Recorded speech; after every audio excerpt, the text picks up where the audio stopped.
Valentine. Oui. Marine Le Pen donc, était hier soir à une rencontre avec un collectif sur l'Afrique. C'était juste après son passage au JT de 20h de TF1. Tout à fait. Donc le collectif des Africains, un collectif inconnu sur lequel on va revenir après. Donc dans cette semaine la plus importante de sa carrière politique, à 5 jours du second tour, elle trouve le temps d'y aller. Il est 21h, on est donc après le JT. Et Marine Le Pen débarque dans cette petite salle au sous-sol d'un hôtel dans le 15e arrondissement de Paris. Autour de Marine Le Pen, deux personnages clés dans ses relations avec l'Afrique, Gilbert Collard et Louis Alliot. Dans la salle, des Africains et des Français originaires d'Afrique, enfin une vingtaine de personnes, pour dire stop à la France-Afrique. Ah, elle est contente d'être là, Marine Le Pen, à 21h, un mardi soir à la veille du débat d'entre-deux tours. Ah oui, parce qu'elle a un message important à faire passer. Le thème des relations franco-africaines, je vous l'ai dit, figure hélas au cœur des attaques mensongères et grossières dont je suis la victime depuis des années. Ainsi, je serais, dit-on, raciste, xénophobe, islamophobe, que sais-je encore. Marine Le Pen raciste, c'est vrai que la salle a un doute. Donc vous parlez effectivement dans vos propos de beaucoup de xénophobie. C'est vrai que votre message est perçu comme tel. Hein. On vous voit comme effectivement la raciste. On vous présente comme la raciste des services politiques françaises, mais également comme celle qui crée la xénophobie au sein du peuple français. Les Africains, ils ont peur de vous. On ne vous donne pas l'image d'un humain dans notre communauté. Voilà. Donc, j'aimerais quels sont les mots pour que vous les rassurez que vous êtes humain et que vous allez tenir compte de tout ça par rapport à votre programme. Je vais vous rassurer très simplement. Je suis une patriote. Une patriote, pas raciste, voilà, le message est passé. Dans la salle, visiblement, certains sont conquis, étape sur Emmanuel Macron. La France-Afrique, elle est réincarnée par Emmanuel Macron. Elle est en train de mourir parce qu'ils sont vieux. Il est jeune, celui-là, voilà, il peut, voilà, c'est comme un évangéliste, un pasteur. Il va raconter aux Africains ce qu'ils ont envie d'entendre. Il ne dit absolument rien. Quelqu'un qui ne reconnaît pas la culture française, il ne récoltera jamais la culture africaine. Macron est un danger pour le continent africain. Elle fait bien le job, elle. Hein. Mais en fait, c'est normal puisque cette dame qu'on vient d'entendre s'appelle Rosine Naounou. Et en fait, elle soutient Marine Le Pen depuis la campagne présidentielle 2012. Donc forcément, elle n'est pas neutre. Alors au-delà de son comité de soutien, on a voulu questionner les participants sur une mesure qui les concerne directement.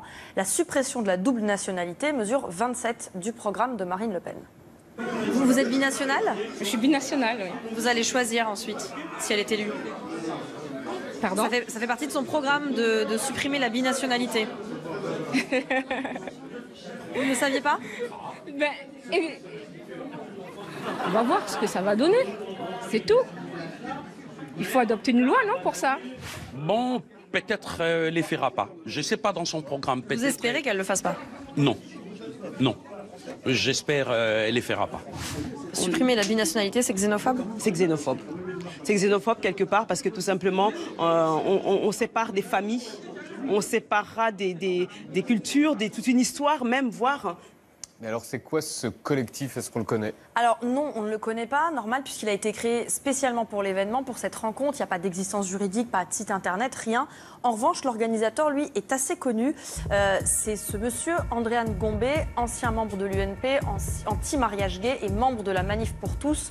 Sur internet, il se faisait appeler affreux droitisant et faisait des tweets super homophobes, à tel point qu'on a décidé d'ailleurs de ne pas les montrer ce soir. Un droitard. Ouais, alors c'était affreux droitard et son pseudo c'est affreux droitisant. Ouais, donc on lui a posé la question sur ses tweets. C'est des tweets à répétition que vous avez fait, des tweets homophobes, monsieur? Non, je me suis expliqué dessus à plusieurs reprises. Oui, j'ai eu cette période. Oui, je le reconnais. Oui, je n'en suis vraiment pas fier. Et j'espère aujourd'hui pouvoir tourner la page de cette période de ma vie. Alors on s'est demandé si Marine Le Pen savait à qui elle avait affaire.